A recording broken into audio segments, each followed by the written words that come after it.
Professor, se a flutuação é mais ou menos homogênea, por que a quilha vai se deformar para dentro do casco?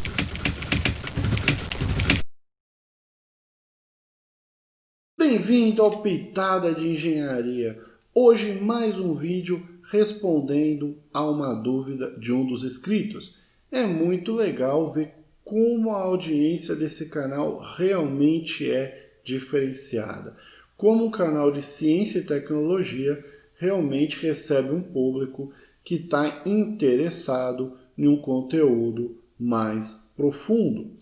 No vídeo de hoje eu vou responder uma dúvida que, de certa forma, é minha culpa, porque, na verdade, eu não tive ainda condição de gravar um vídeo que explicasse adequadamente os campos de deformação a bordo de uma embarcação. No entanto, como a dúvida me deu essa oportunidade, eu vou usar a dúvida do colega que está aqui embaixo e que vocês podem ler, para explicar um pouquinho para vocês essa questão dos campos de deformação e explicar aquela minha frase e, na verdade, complementar aquela minha frase sobre a deflexão da quilha para o interior do casco.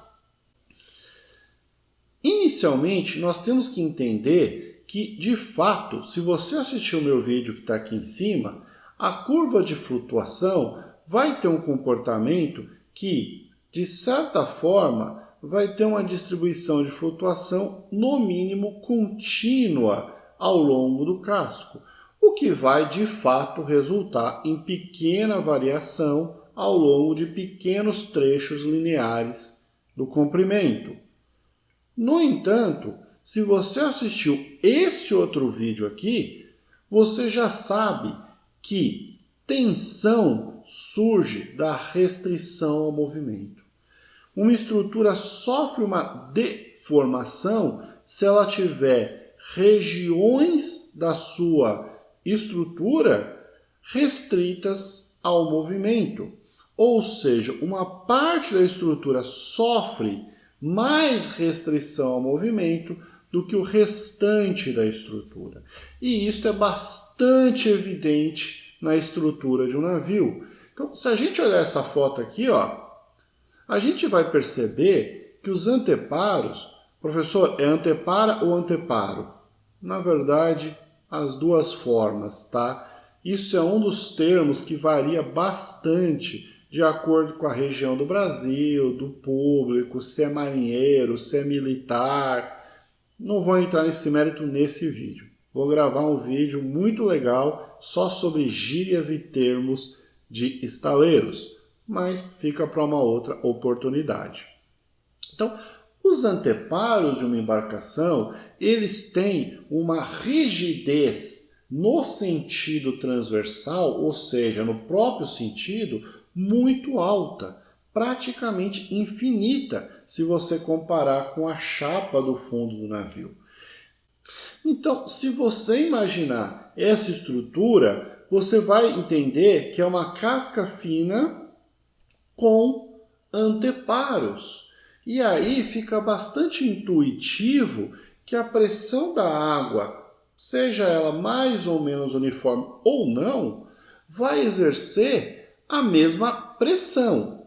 No entanto, a restrição ao movimento será diferente. Os pontos sob as anteparas vão ter muito mais restrição ao deslocamento vertical do que os pontos entre anteparas, fazendo então com que a quilha se deforme para dentro da embarcação entre cada duas anteparas. E foi esse entre cada duas anteparas que faltou na minha explicação do vídeo anterior.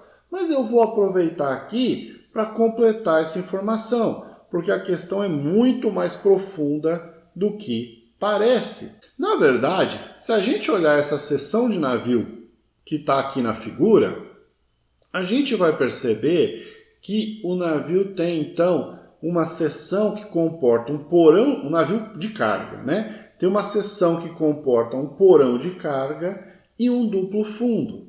Eu vou entrar muito nessa discussão do duplo fundo em outras oportunidades. Mas hoje entenda que a estrutura de uma embarcação de carga é assim, um porão de carga seguido de um duplo fundo. Professor, tem navio de carga de casco singelo, de fundo singelo? Até tem. E a gente pode incluir aqui na análise até como objeto de estudo acadêmico. Na prática, grandes navios de carga têm duplo fundo. E não é para evitar vazamento de carga. Tá? Vamos entrar nessa discussão mais para frente.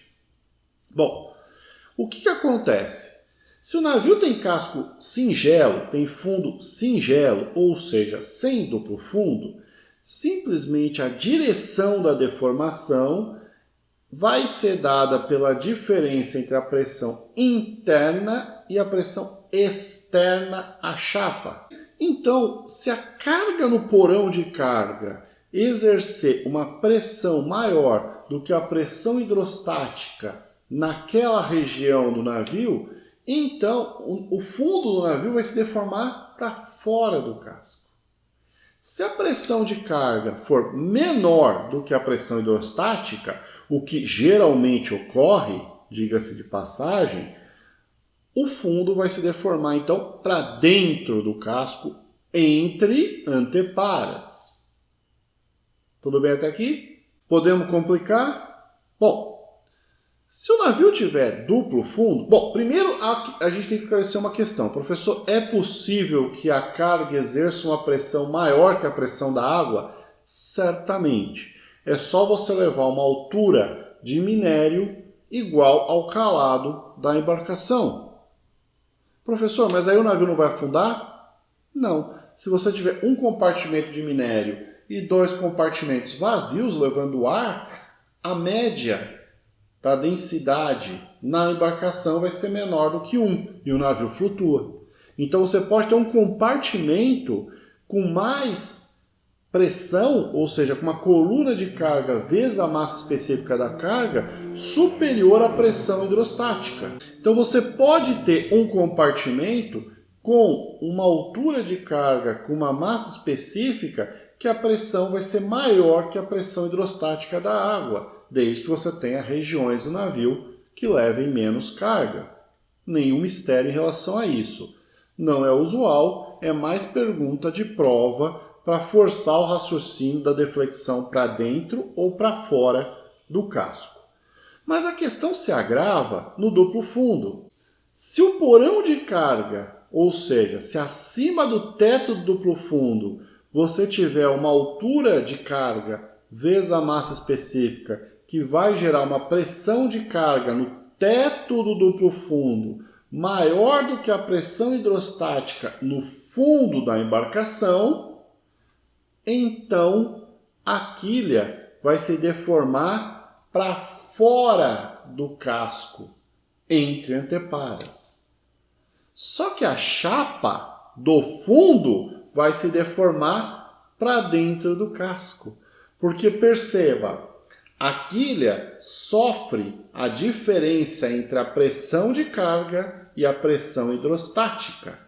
A chapa do fundo sofre a diferença entre a pressão no interior do duplo fundo e a pressão hidrostática. Então, a gente pode compor condições de carga que podem resultar em quilha e chapa se deformando para dentro. Basta imaginar porão de carga vazio e pressão hidrostática. Esse é o exemplo típico. Tudo bem? Podemos imaginar um caso onde a quilha se deforma para fora e a pressão hidrostática faz com que a chapa se deforme para dentro. Qual é o exemplo? Um porão de carga repleto de minério de ferro até o pontal e duplo fundo vazio. Nesse exemplo, a quilha vai se deformar entre anteparas para fora do casco e a chapa do fundo vai se deformar para dentro do casco. Professor, o senhor consegue imaginar um exemplo onde tanto a quilha quanto a chapa do fundo se deformem para fora do casco? Só mesmo exemplo de prova, exemplo acadêmico, que seria colocar um navio de baixo calado, por exemplo, um navio gazeiro ou até um ro-ro vazio, por exemplo, ou em lastro, como a gente chama, tá? Que tivesse no interior duplo fundo, levando aí algum lastro de ferro. E aí, nesse caso, é possível que o peso do lastro de ferro exerça uma pressão no fundo da embarcação que é maior do que a pressão hidrostática de um calado baixo, fazendo então com que tanto o fundo quanto a quilha se deformem para fora do casco. Então é possível ter as três combinações. Tudo para fora, tudo para dentro, quilha para fora e chapa para dentro. A quarta combinação, que seria chapa para fora e quilha para dentro, essa eu não consigo imaginar uma situação para isso. Eu teria que ter um porão de carga vazio, não há como ter esta condição de carga, porque um porão de carga vazio vai forçar a quilha a se deformar para dentro. Mesmo que eu carregue o duplo fundo com chumbo, né, eu vou ter a quilha para fora e a chapa para fora. Então eu não vou conseguir ter a quilha para dentro e a chapa para fora. Essa combinação me parece, a quarta combinação me parece inalcançável do ponto de vista prático. Mas entenderam como os campos de deformação de uma embarcação podem ser desacoplados? Como os efeitos de chapa, reforçador e navio são desacopláveis? E isto é a essência da estrutura naval. Para entender isso vai levar muito tempo e é a parte mais difícil do curso. Lá em novembro eu vou gravar um conteúdo realmente inédito na internet, que é a composição das deformações e tensões em uma embarcação. Esse conteúdo é muito difícil porque exige justamente essa visualização dos campos de deformação. Porque eu falei de três combinações. Se eu misturar com alquebramento e tosamento, eu já vou ter 6 possibilidades. Acreditem em mim, esse número chega a mais de 1000 combinações lá no final de novembro. Mas por hoje eu agradeço a pergunta do nosso inscrito que me permitiu dar essa resposta, amplificando aquela discussão mais simplificada que eu fiz naquele vídeo introdutório, mostrando então os campos de deformação de uma quilha e de uma chapa em função da pressão hidrostática e da distribuição de carga a bordo. Espero que tenha gostado, espero que tenha esclarecido a sua dúvida. Se tem mais alguma inquietação, se ainda não entendeu, se tem mais questionamentos, manda um e-mail, deixa aqui o seu comentário de preferência para que a gente possa estar movimentando esse canal e assim gerando mais conteúdo, mais inscritos, mais discussão, mais reflexão e que vocês possam continuar me questionando para que eu possa continuar a aprender cada dia mais, possa aprofundar as minhas pesquisas, sempre tentando trazer aquela explicação bem detalhada, com profundidade, mas fazendo com que você entenda realmente os fenômenos envolvidos ali. Espero que esteja gostando, espero que visite sempre esse canal. Todo dia tem conteúdo durante a pandemia e vai ser sempre um prazer tê-lo aqui. E mais do que tudo, uma honra se você participar e se inscrever aqui no nosso canal. Um forte abraço, pessoal!